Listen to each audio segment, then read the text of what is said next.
जहिया से गईला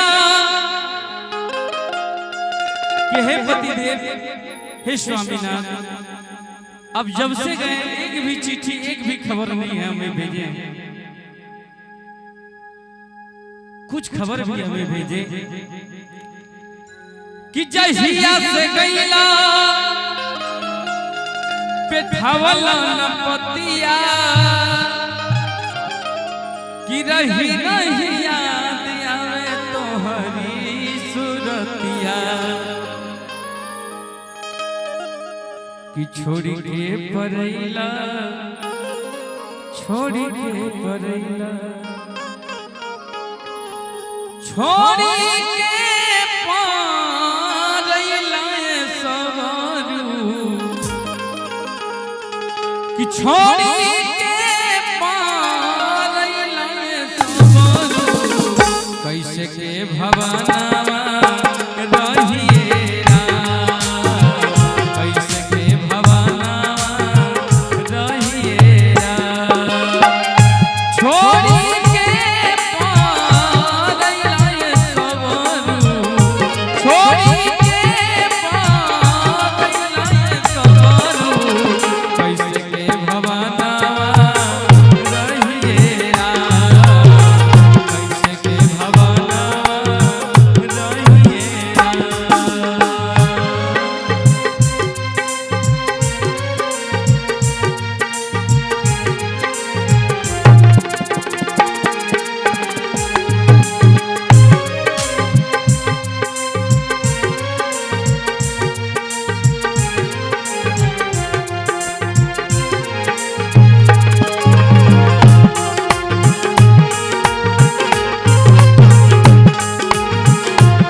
कहते हैं अपने पति जी से कि जब से आप गए एक भी खत नहीं भेजे। आज पूरे 12 दिन हो गए। जहिया से गईला पे धवला न पतिया रही रही याद आवे तोहरी सूरतिया रही रही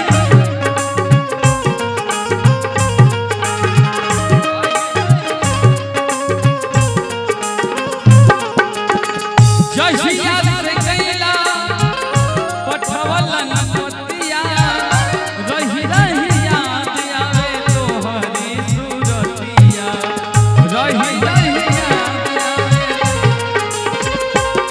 और हम आपकी याद में क्या नहीं बन गए, पागल की तरह घूम रहे, क्या करें, कैसे रहें। इतना बड़ा महल में आप अकेले हमको छोड़ के चले गए, कैसे रहे। बिरही बनवला, बिरही बनवला,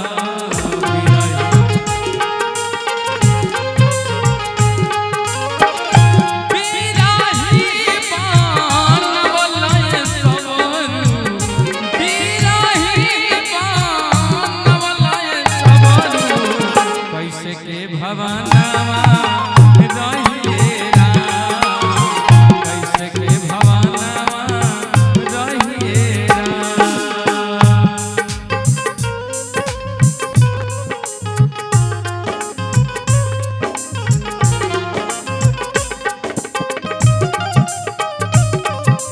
जय हो। वही तो नहीं, वही तो नहीं, वही तो नहीं, वही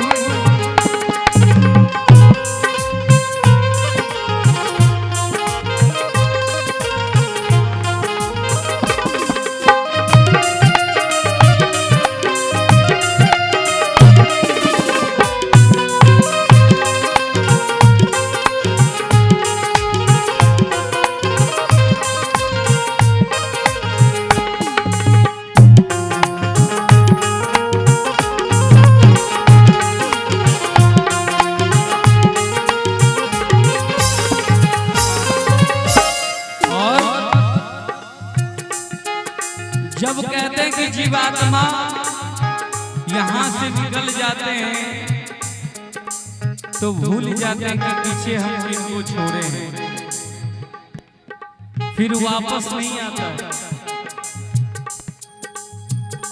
कवन सबतिया से नहीं लगा